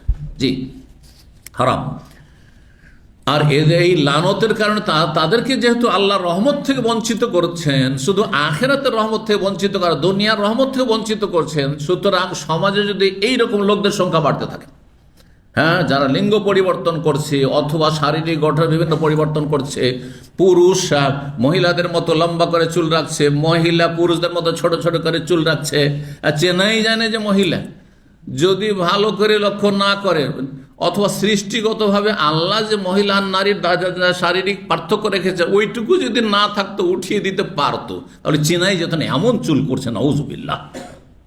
আল্লাহ যে বিভিন্ন জায়গায় দেখা যায় এই ছোট ছোট চুল রেখেছে, একেবারে পুরুষের মতো করে কেটে রেখেছে, চেনাই মুশকিল। পেছন দিক দিয়ে বুঝতেই পারবেন না। লেবাস টি শার্ট পরে আছে আর প্যান্ট পরে আছে, যে প্যান্ট জিন্স প্যান্ট পুরুষরা পরে, মহিলারা চুল পুরুষদের মতো, অথচ সে মহিলা। এদের উপর লানত রয়েছে। এরা আল্লাহর সৃষ্টিতে পরিবর্তন ঘটাচ্ছে। আল্লাহর সৃষ্টিতে পরিবর্তন ঘটানো দুই রকম হয়ে থাকে। একটা হচ্ছে শরীরে পরিবর্তন ঘটানো, একটা হচ্ছে পোশাকে পরিবর্তন ঘটানো। মহিলা যদি পুরুষের পোশাক পরে আর পুরুষ যদি মহিলার পোশাক পরে, এটিও আল্লাহর সৃষ্টিতে পরিবর্তন ঘটানো, এর উপর লানত রয়েছে।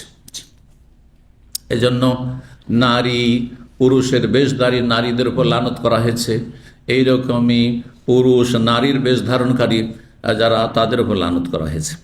ফাকালাত উম্মে ইয়াকুব, ইয়াকুবের মা উম্মে ইয়াকুব বলেন মা হাজা, এটা কি? তিনি প্রথম শুনছেন, এটা জানা ছিল না মাসলা ইয়াকুবের মায়ের। তো আব্দুল মাসউদ যখন লানত করলেন উল্কি অঙ্কন করার ওপর আর ভুরু চিকন করার ওপর, আর যেসব মহিলারা দাঁতকে কেটে কেটে দুই দাঁতের মাঝখানে ফাঁক তৈরি করে সৌন্দর্য বাড়ায় তাদের উপর, তখন উম্মে ইয়াকুব বলেন এটা আবার কি? এটা তো আমি কোনদিন শুনিনি। কাল আব্দুল্লাহ, তখন আব্দুল্লাহ মাসউদ বললেন অমালি, আমার কি অসুবিধা এ কথা বলতে, আমার কোন বাধা রয়েছে এ কথা বলতে? লা আলআনু মান লানা রাসূলুল্লাহ সাল্লাল্লাহু আলাইহি ওয়াসাল্লাম, আমি লানত অভিশাপ দেব না এমন ব্যক্তিকে বা এমন ব্যক্তিদেরকে, এমন লোকদেরকে, এমন নারীদেরকে যাদেরকে রাসূলুল্লাহ সাল্লাল্লাহু আলাইহি ওয়াসাল্লাম কি করেছেন, লানত করেছেন। তাহলে এই লানত শুধু আব্দুল মাসউদ না, লানত করেছেন কেন, হ্যাঁ অভিশাপ দিচ্ছেন কেন, রাসূলুল্লাহ সাল্লাল্লাহু আলাইহি ওয়াসাল্লাম লানত দিয়েছেন। আর আগের হাদিসগুলো দেখেন লান আল্লাহ, আল্লাহরও লানত রয়েছে। তাহলে এইসব পাপের ওপর আল্লাহ লানত রয়েছে, রাসূল সাল্লাল্লাহু আলাইহি ওয়াসাল্লাম লানত রয়েছে, সাহাবায়ে কেরামরাও লানত করেছেন। অফি কিতাবিল্লাহ, আর এই বিষয়টি আল্লাহর কিতাবেও রয়েছে, কোরআনে কারিমে রয়েছে।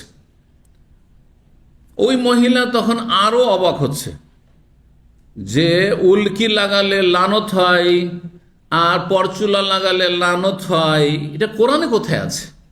কোরআনে তো কোথাও খুঁজে পাইনি, কোনো আয়াতের নেই। কালা, তো ওই মহিলা বলল, উম্মে আকু ওয়াল্লাহি, আল্লাহর কসম করে বলছে, লাকাদ কারাতু মা বাইনাল লাওহাইনি, আমি কোরআনে কারীমের দুই কভারের মাঝখানে যা রয়েছে সবটাই কোরআন পড়েছি, গোটা কোরআন খতম করেছি। আজকালকার মতো খতম, অনারবদের মতো, অথবা অনেক আরবরা আছে যদিও মাতৃভাষা, কিন্তু শুধু খতম আর খতম, খতম আর খতম, বুঝা সুজা কিচ্ছু না। এই খতম, এই খতম দিয়ে কী করে বুঝবেন যে কোরআনে এই উল্কি লাগার কথা আছে কিনা, তো আপনার ওই পরচুলা লাগার কথা আছে কিনা, বা আপনার কি বলছে ভুরু চিকন করার কথা আছে কিনা। তার মানে উম্মে ইয়াকুব কোরআন পড়েছেন কেমন করে? শুধু তেলাওয়াত করেছেন, অর্থ বুঝেছেন? অর্থ বুঝে বুঝে বুঝে গোটা কোরআন পড়েছেন, সূরা ফাতিহা থেকে সূরা নাস পর্যন্ত। তাহলে সেই যুগে কোরআনে কারীমের যে কপি তৈরি করা হয়েছিল তার দুটো কভার ছিল, হ্যাঁ, দুই সাইডে দুটো মোটা কভার থাকে কোরআনে মাজিদের, সেটা ছিল। তাহলে তাই বলছেন কারাতু মা বাইনাল লাওহাইনি, দুই তখতা বা দুই কভারের মাঝখানে যা কিছু রয়েছে, 114টি সূরা রয়েছে, সবগুলি আমি পড়েছি। ফামা ওয়াজাদতুহু, কিন্তু এই মশলাগুলি তো পাইনি যেটা আপনি বলছেন। আর বলছেন কোরআনে আছে যে লানত কার ওপর, এই সব অপরাধীদের ওপর। কালা, তখন আব্দুল্লাহ মাসউদ জবাবে বলছেন, ওয়াল্লাহি, আমি আল্লাহর কসম করে বলছি, লা ইন কারাতিহি লাকাদ ওয়াজাদতিহি, তুমি যদি ভালো করে পড়তে তো অবশ্য পেতে। তাহলে তুমি পড়ার মতো তর্জমাটাই পড়েছো, যে তর্জমাতে কোথাও একবারে এইভাবে হুবহু পাওনি, কিন্তু গভীরভাবে যদি তফসির সহ পড়তে, একটু চিন্তা করে পড়তে, তাদাব্বর করে পড়তে, আফালা ইয়াতাদাব্বারুনাল কোরআন, তরজমা তফসিরের পরে তাদাব্বরের ইস্তার। কোরআনে কারীমের হক, এই নামে আমি একটি বক্তব্য করেছি, একাধিকবার করেছি, কিন্তু সর্বশেষ এই 2-3 বছরের মধ্যেও করেছি। খুব গুরুত্বপূর্ণ যে কোরআনে কারীমের হক আপনি কেমন করে আদায় করতে পারবেন। এই নয় যে কোরআন শিখে নিয়েছেন, কোরআন দেখে পড়তে পারি আমি, হক আদায় হয়ে গেছে। হ্যাঁ, কোরআন আমি হাফেজ হয়েছি, কাজ হয়ে গেছে, কোরআনের আলেম হয়ে গেছে আমি, কাজ হয়ে গেছে, হক আদায় করে না, না, না। কোরআনে কারীমের হক আদায়ের জন্য বেশ কয়েকটি স্তর রয়েছে, কদমে কদমে বাড়তে হবে এবং সবগুলি সম্পন্ন করতে, তাহলে পুরোপুরি আপনি যথাযথ কোরআনে কারীমের হক আদায় করতে পারবেন। আল্লাহ যেন তৌফিক দান করেন। আর যদি পুরো জীবনটা কোরআন শিক্ষায় লাগিয়ে দেন, আর যদি নাও পারেন, তবু আল্লাহ দেখবেন যে সারা জীবন চেষ্টা করেছে, তাহলে আল্লাহ সন্তুষ্ট হয়ে যাবে। কারণ আপনার সবসময় চেষ্টা ছিল প্রোগ্রেসের, উন্নতির চেষ্টা ছিল, যে আমি আরও আমার জ্ঞান বাড়াবো কোরআনের।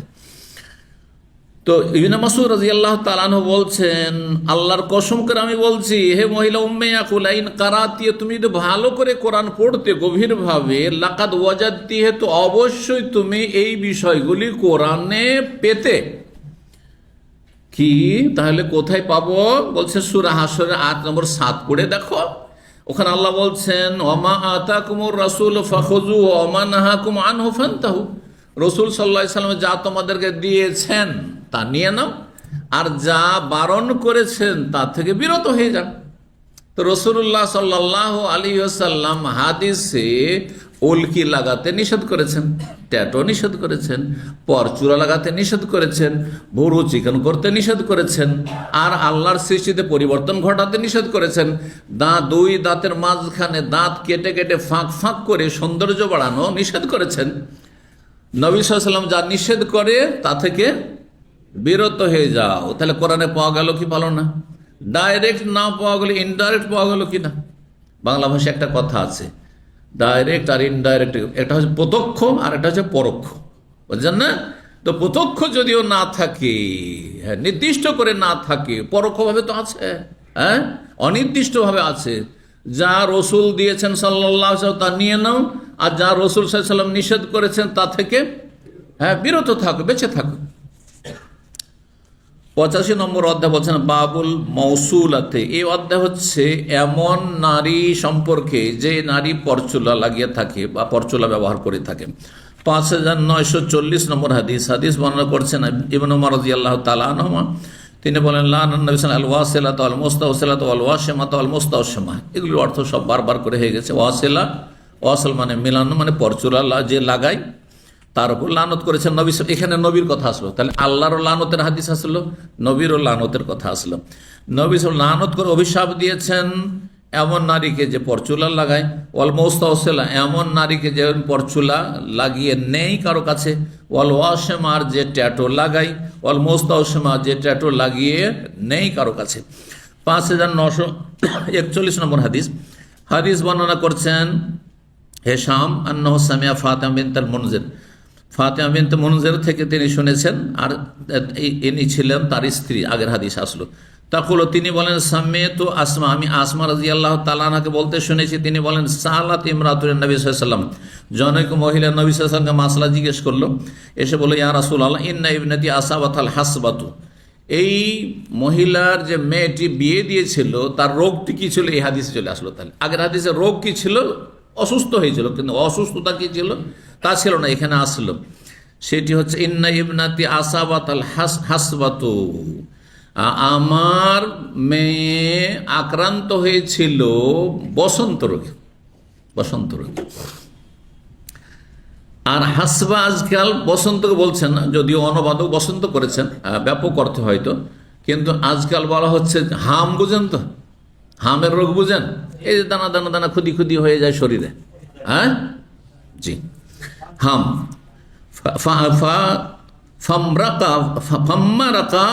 মানে তামাররাকা শাহরুহা, তারপরে এই রোগের কারণে বা রোগের প্রতিক্রিয়ায় তার চুলগুলি মাথা সব পড়ে যায় ঝরে।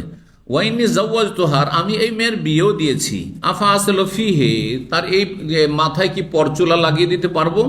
ফাকাল লানাল্লাহুল ওয়াসিলাত ওয়াল মাওসুলা, আল্লাহ লানত করেছেন যে পরচুলা লাগায় আর যার পরচুলা লাগিয়ে দেওয়া হয়। 5942 নম্বর হাদিস আব্দুল্লাহ ইবনে উমর রাদিয়াল্লাহু তাআলা বর্ণনা করেন সামিতুন নবী সাল্লাল্লাহু আলাইহি ওয়াসাল্লাম ক্বালা নবী সাল্লাল্লাহু আলাইহি ওয়াসাল্লাম আল্লাহুল ওয়াশিমাতু ওয়াল মুস্তাওশিমাতু ওয়াল ওয়াসিলাতু ওয়াল মুস্তাওশিলা, ইয়ানি লানান নবী সাল্লাল্লাহু আলাইহি ওয়াসাল্লাম লানত করেছেন। 5943 নম্বর হাদিস বর্ণনা করেছেন আলকাম ইবনে মাসউদ রাদিয়াল্লাহু তাআলা আনহু থেকে, তিনি লানাল্লাহুল ওয়াশিমাতি ওয়াল মুস্তাওশিমাতি, আল্লাহ লানত করেছে এমন নারীদের ওপর যারা ট্যাটু লাগিয়ে থাকে আর যারা ট্যাটু লাগিয়ে নিয়ে থাকে বা লাগিয়ে চেয়ে থাকে। ওয়াল মোতানাম্মেসাতে, আর যারা ভুরুর পশম চিকন করে থাকে। ওয়াল মোতাফাল্লিজাতিল হোসনে, সৌন্দর্য বৃদ্ধি করার জন্য যারা দুই দাঁতের মাঝখানে ফাঁক করে থাকে। আল মোগাইয়ারেতে খালকাল্লাহ, যারা আল্লাহর সৃষ্টিতে পরিবর্তন করে থাকে। মালি, আমার কি অসুবিধা, লা আল আনুমাল্লাহু রাসূলুল্লাহ সাল্লাল্লাহু আলাইহি ওয়াসাল্লাম, যে আমি লানত করতে পারবো না যাকে রাসূলুল্লাহ লানত করেছে। ওয়া হুয়া মালউনুন ফি কিতাবিল্লাহ, তার ওপর লানতও রয়েছে আল্লাহর কিতাব কোরআনে কারিমে। আর সেই আয়াত সূরা হাসরের আয়াতের দিকে তিনি ইঙ্গিত করেছেন। 86 নম্বর অধ্যায় বাবুল ওয়াশিমা। এই অধ্যায় হচ্ছে এমন নারী সম্পর্কে যে ট্যাটু লাগিয়ে থাকে। 5944 নম্বর হাদিস আবু হুরায়রা রাদিয়াল্লাহু তাআলা বর্ণনা করেন, তিনি বলেন ক্বালা রাসূলুল্লাহ সাল্লাল্লাহু আলাইহি ওয়াসাল্লাম আল আইনু হাক্কুন, কুদৃষ্টি পড়া, বদনজর লাগা হচ্ছে সত্য। কিছু কিছু মানুষের দৃষ্টি খারাপ রয়েছে। যদি আপনার ভালো কিছু দেখে, আপনার ছেলে মেয়ে দেখতে সুন্দর, অথবা আপনার গাড়িটা খুব নতুন সুন্দর, হ্যাঁ নতুন পেন্ট করে নিয়ে এসছেন, অথবা আপনি খুব স্মার্ট হয়ে এসছেন, ভালো কাপড় চোপড় পরে এসছেন, আর দেখতে খুব চমৎকার লেগেছে, ও কত সুন্দর সেজে এসছেন, সাথে সাথে অসুস্থ হয়ে যেতে পারে আপনি, অনেক সময় মরেও যেতে পারে মানুষ। কিছু নজর এত খারাপ রয়েছে। আর সেই নজর আবার যদি হিংসুকের নজর হয়, অমিন শাররি হাসিদিন ইযা হাসাদ, সূরা ফালাকে যে অমিন শাররি হাসিদিন ইযা হাসাদ রয়েছে, এই হাসাদ মানে হিংসা, মানে হচ্ছে ওই বদ নজরের হিংসা। হ্যাঁ, আরে এত সুন্দর, এত দামি গাড়ি কিনে নিতে পেরেছে, হ্যাঁ, তার ছেলে মেয়েগুলি এত সুন্দর। আর যারা যেসব মহিলারা বেহায়া হয়ে বেড়ায়, তারা সাবধান হয়ে যান, নতুন বিয়ে করে নিয়ে এসছেন আর বেহায়া করে আপনার স্ত্রীকে নিয়ে ঘোরাফেরা করছেন। আর আপনার কোনো বন্ধু অথবা হাটে বাজারে যেখানে সেখানে রাস্তাঘাটে লোকেরা দেখছে, আরে অমুকের ওয়াইফ এত সুন্দরী, গেল সাথে সাথে তারপর আপনার স্ত্রী এমন অসুস্থ হইল যে বালা মুসিবত আর আপনার বাড়ি থেকে বের হয় না। সতর্ক সাবধান। এই জন্য দুনিয়ার মধ্যে ওইসব নারীরা সবচেয়ে বেশি সুরক্ষিত, শারীরিক দিক থেকে, মানসিক দিক থেকে, পারিবারিক দিক থেকে, যারা যত বেশি হেজাব করে, পর্দা করে। পর্দানাসীন মহিলাদেরকে দেখবেন তাদের বয়স 50-60 হলেও তাদের চেহারাতে একটা সৌন্দর্য আছে, লাবণ্য আছে। আর বেহায়া বেপর্দা মেয়েদেরকে, মহিলাদেরকে দেখবেন 18 বছর 20 বছর, যেটা আসল সৌন্দর্যের সময়, সেই সময় তাদের চেহারাগুলি যেন কেমন বিকৃত হয়ে গেছে, দেখতেই ভালো লাগছে না, চেহারায় কোনো সৌন্দর্য নেই, লাবণ্য নেই, পুরুষের মতোই লাগছে দেখে। যেন আমাদের চেহারাতে তেমন লাবণ্য নাই, ঠিক তেমনই তাদের খুব লাগছে হয়তো। অথবা তাড়াতাড়ি বুড়ো হয়ে যাচ্ছে, তাড়াতাড়ি বিভিন্ন রোগে আক্রান্ত হয়ে যাচ্ছে, এই প্রেশার ছাড়ছে না, তো এই সুগার ছাড়ছে না, অথচ 18-20 বছর 25 বছর একটা বাচ্চা হয়নি, আর তাতে বিপি হাই হয়ে গেছে, তারপর সুগার বেড়ে গেছে, আর বাচ্চা নিতে পারছেন না, তো এই মুসিবত সেই মুসিবত, আর বাড়িতে কোনো শান্তি নেই, স্বামী স্ত্রীতে কোনো শান্তি নেই। এগুলির পিছনে বিভিন্ন কারণে একটি গুরুত্বপূর্ণ কারণ হচ্ছে বদনজর লাগা। সুতরাং দুনিয়াও যদি ভালো করতে চান তাহলে পর্দা করেন, আর ইবাদতের জন্য যদি পর্দা করেন তাহলে জান্নাত পাবেন ইনশাআল্লাহ। বোঝা গেছে না? আর দুনিয়ায় শুধু যদি গরজ থাকে তো দুনিয়া পাবেন, আখিরাত পাবেন না। আল্লাহ যেন আমাদেরকে এই পর্দা, হেজাব এবং যাবতীয় দিনের বিধিবিধান ইবাদত হিসাবে কবুল করার তৌফিক দান করেন, আমল করার তৌফিক দান করেন। তো হাদিসগুলি বারবার করে কাছাকাছি আসছে, তার মধ্যে এই হাদিসে অতিরিক্ত কি রয়েছে? আল আইনু হাক্কুন, বদনজর লাগা হচ্ছে সত্য। আজকাল যারা মেডিকেল সায়েন্সের চিকিৎসক, ডাক্তার, তারা এই বদনজরকে অনেকে অস্বীকার করে, বিশেষ করে যারা ওই সেকুলার টাইপ ডাক্তারি পড়েছে, মুসলিম নামে কিন্তু সেকুলার, হ্যাঁ, অথবা নাস্তিক, এইসব অদৃশ্য বিশ্বাসী নয়, গাইবে তারা বিশ্বাসী নয়, বলে জিন টিন কিচ্ছু নেই, হ্যাঁ হ্যাঁ, জিন বসে করে, এগুলো কিছুই নেই। তারপরে আপনার এই বদনজর, এগুলো আপনাদের ধারণা, এগুলো কিছু নেই, বাস্তবতা নেই। কথা বুঝতে পারছেন? এটা কুফরি কথা। কারণ নবী সাল্লাল্লাহু আলাইহি ওয়াসাল্লাম বলছেন আল আইন হক, বদনজর সত্য। বদনজর ভালো মানুষের লেগে যেতে পারে, হিংসা করে না, হিংসাও করে না, আর তার মধ্যে এমন কিছু নেই, কিন্তু কখনো কখনো বদনজর লেগে যেতে পারে। এই জন্য যখন কোনো ভালো কিছু নিয়ামত দেখবেন, পরের ওপর শুধু বদনজর লাগে না, পরের ছেলে মেয়ে, পরের ধন সম্পদে বদনজর লাগে না, পরের গাড়িতে বাড়িতে বদনজর, নিজেরও বদনজর নিজের নিয়ামতে লেগে যেতে পারে, আপনার বদনজর আপনার শরীরে লেগে যেতে পারে। আয়নার সামনে দাঁড়িয়েছেন, উফ আমি আজকে স্মার্ট, একবার এতে আপনারও বদনজর আপনার উপর লেগে যেতে পারে, সাবধান। এই জন্য এই হ্যাঁ এরকম করবেন না, বলে মাশা আল্লাহ, কি বলবেন? নিজের নিয়ামতের ক্ষেত্রে মাশা আল্লাহ বলবেন। আর অন্যের নিয়ামত যদি দেখেন, অন্যের ছেলে খুব সুন্দর, অন্যের শরীর স্বাস্থ্য খুব সুন্দর, অন্যের গাড়িটা খুব সুন্দর, অন্যের টাকা পয়সা অনেক বেশি, অন্যের ভালো বেতন বেড়েছে, ভালো পদোন্নতি হয়েছে, একজন সাধারণ মানুষ ইনভেস্টর হয়ে গেছে, হ্যাঁ তাই দিলেন বদনজর লাগিয়ে। খবরদার এরকম কাজ করবেন না। কি করবেন? হ্যাঁ, অন্যের হলে দোয়া দিবেন, বারাকাল্লাহু ফি, আল্লাহ তার জীবনে বরকত দান করুন। হ্যাঁ, বারাকাল্লাহু ফিকা সামনে থাকলেন, আর বারাকাল্লাহু ফিহি, বারাকাল্লাহু ফিকুম, বারাকাল্লাহু ফিহিম। হ্যাঁ, নিজের ভাষায় বলতে আল্লাহ বরকত দিক তাদের, আল্লাহ তাদের বরকত দিক। আপনি, আমি, আপনাদের, যখন আমি দোয়া করছি আল্লাহ আপনাদের রুজিতে বরকত দান করুন, আপনি ভাবলেন যে হয়তো আপনাদেরই বরকত হইল, আপনাদের জন্য আমার মতো একটা গুনাহগার মানুষ দোয়া করলো, কিন্তু আমার জন্য কে দোয়া করলো জানেন? এই যে আপনাদেরকে দোয়া দিলাম, সেই জন্য কত ফেরেশতা আমার জন্য দোয়া করছে, ওয়ালা কাবে মিসলিন, আল্লাহ যেন আপনাকে এইরকমই দান করে, যে এইরকম ভাইদের জন্য চাইলেন, তাতে আমারই লাভ বেশি। এই জন্য পরের জন্য দোয়া করার ক্ষেত্রে কৃপণতা কখনো করবেন না। আমি কখনো কৃপণতা করি না, আর কখনো তাতে আমি হিংসা করি না। কেন? ওর জন্য দোয়া করলে আমার দোয়া কবুল নাও হইতে পারে, আমার দোয়া কবুলে মেলা বাধা হইতে পারে। রিজিক হ্যাঁ স্বচ্ছ নয়, রিজিকে ভেজাল আছে, অথবা আমার আন্তরিকতায় ভেজাল আছে। আপনাদেরকে খুশি করার জন্য একটু দোয়া দিয়েছি, তাহলে কেন দোয়া কবুল হবে? আল্লাহ তো জানছেন। কিন্তু ফেরেশতার মধ্যে তো আর এটা নেই, না ফেরেশতা হারাম খায়, না ফেরেশতা দেখানো, লোক দেখানো দোয়া করে। ফেরেশতা যেটি দোয়া করে খালেস অন্তর থেকে করে, কথা ঠিক কিনা? আর সহিহ মুসলিমের হাদিস এটি, যে ফেরেশতা যে বান্দার জন্য দোয়া করে, যেই বান্দা অন্যের জন্য দোয়া করে তার জন্য ফেরেশতা বলা কামে, এটি সহিহ মুসলিম সহিহ হাদিস। আল্লাহ যেন তোমাকে অনুরূপ দান করেন যেমনটা তুমি তাদের জন্য চাইলে।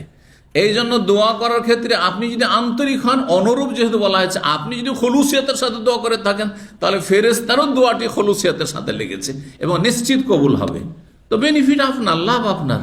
আল্লাহ যেন এই বিষয়গুলো বুঝার তৌফিক দান করেন, যার ফলে দেখা যায় যারা যত বেশি আন্তরিক, যত বেশি ভেজাল মুক্ত অন্তর, যত বেশি অন্তরটা পরিষ্কার পরিচ্ছন্ন, তাদের জীবনে বেশি বরকত রয়েছে, বেশি বরকত রয়েছে। কারণ নিয়ামতে যেটা আপনার সেটা আপনার, আমার নয়। ওইটা আপনি যে আজকে কোটিপতি হয়েছেন ওইটা আমার নয়, সুতরাং আপনাকে কেন দেওয়া হইলো? তাহলে আল্লাহ রাব্বুল আলামিনের উপর আপত্তি তুলছি, তাহলে নাউজুবিল্লাহ। হ্যাঁ, আর যদি আপনার দেখে কষ্ট লাগে, কেন? আপনার ওটা তো আমারই নয়, আমি তো পাবো না কোনোদিন ওটা। আর আমি যেটা পেয়েছি ওটা আপনারা কখনো পাবেন না। সুতরাং কেউ কারো হিংসা করবেন না, এবং কারো কিছু দেখে যেন ঈর্ষা না হয়, মনোকষ্ট না হয়। সে পেয়ে গেল, তারা উন্নতি করলো, আমি পারলাম না, আমার ছেলেরা পারলো না, কেন বলবেন? বলুন আলহামদুলিল্লাহ। জি, যে অবস্থা রেখেছেন আলহামদুলিল্লাহ, এতে হবে কি? লাইন শাকারতুম লাযিদান্নাকুম, শুকরিয়া আদায় করলে আল্লাহ আরো নিয়ামত বাড়িয়ে দেবেন। তো আর একটি হাদিস রয়েছে, আমরা শেষ করেছি, বা দুটি হাদিস রয়েছে। 5945 নম্বর হাদিস। হ্যাঁ, আল আইনু হাক্কুন ওয়া নাহা আনিল ওয়াসম, নবী সাল্লাল্লাহু আলাইহি ওয়াসাল্লাম নিষেধ করেছেন উল্কি লাগাতে, মানে ট্যাটুতে নিষেধ করেছেন। তারপরে হাদিস 5945 নম্বর হাদিসে রয়েছে, নবী সাল্লাল্লাহু আলাইহি ওয়াসাল্লাম নিষেধ করেছেন রক্তের মূল্য নিতে, রক্ত কেনা বেচা হারাম। এই যে কাউকে রক্ত দিচ্ছেন, যদি দান করেন তো জায়েজ, কিন্তু যদি হাসপাতাল থেকে পয়সা নেন বা কোনো ব্যক্তির কাছে আমি রক্ত দেব কিন্তু পয়সা নেব, তাহলে এই রুজি হারাম। তারপরে হ্যাঁ, নিষেধ করেছেন সামানিল কালব, কুকুর কিনা বেচা নিষেধ করেছেন। তবে কুকুর যদি ট্রেন কুকুর হয়, প্রশিক্ষণ প্রাপ্ত, যেসব সিআইডি কুকুর রয়েছে, তো এগুলি কিনা বেচা যায়। বা পাহারার জন্য যদি প্রশিক্ষণ প্রাপ্ত হয়, শিকারির জন্য হয়, তাহলে সেগুলি যায়। ওয়াকের সুদখোর লানত করেছেন, ও মুখে নিষেধ করেছেন সুদ থেকে, বা সুদখোর লানত করেছেন। আর যে সুদ খাওয়ায় বা সুদ নেই দেয় তাদের উপর লানত করেছেন। ওয়াল ওয়াসিমা, যারা উল্কি লাগায় তার উপর নিষেধ লানত করেছেন। ওয়াল মুস্তাওসিমা, আর যে উল্কি লাগিয়ে নেই তার উপর লানত করেছেন। 87 নম্বর অধ্যায় বাবুল মুস্তাওসিমা, যে উল্কি লাগিয়ে নেই। হাদিস আগে চলে গেছে এই হাদিস, সুতরাং এটাও শেষ করে আবু রাদিয়াল্লাহু তাআলা আনহু বলেন, ওতিয়া ওমর বিইমরাতিন তাশমা, নিয়ে আসা হলো ওমর রাদিয়াল্লাহু তাআলা খেলাফত আমলে একজন মহিলাকে, যে তাশমো, সে উল্কি লাগাতো, এ পেশা ছিল তার। ফাকামা, তিনি দাঁড়ালেন খুতবায় ভাষণ, আর বলেন, আনশুদুকুম বিল্লাহ, তোমাদেরকে আল্লাহর দোহাই দিয়ে বলছি, মান সামিয়া মিনান নবী সাল্লাল্লাহু আলাইহি ওয়াসাল্লাম ফিল ওয়াসমে, তোমাদের কেউ কি হাদিস শুনেছেন নবী সাল্লাল্লাহু আলাইহি ওয়াসাল্লাম থেকে উল্কি লাগানো, ট্যাটু সম্পর্কে? ফাকাল আবু হুরায়রা বললেন, ফাকুম, তো আমি দাঁড়াইলাম আর বললাম, ইয়া আমিরুল মুমিনিন, আমিরুল মুমিনিন, আমি শুনেছি হাদিস। কালা মা সামেত, তুমি কি শুনেছো? বলেন, সামেত নবী, এখন নবী সাল্লাল্লাহু বলতে শুনেছি, লা তাশামনা, তোমরা উল্কি লাগাবে না হে মহিলারা, ওয়ালা তাস্তাউসিমনা, তোমরা উল্কি লাগিয়েও নেবে না। 5947 নম্বর হাদিস, লান আল্লাহুল ওয়াসিলা ওয়াল মুস্তাওসিলা ওয়াল ওয়াসিমা ওয়াল মুস্তাওসিমা, হাদিস বারবার করে এসেছে।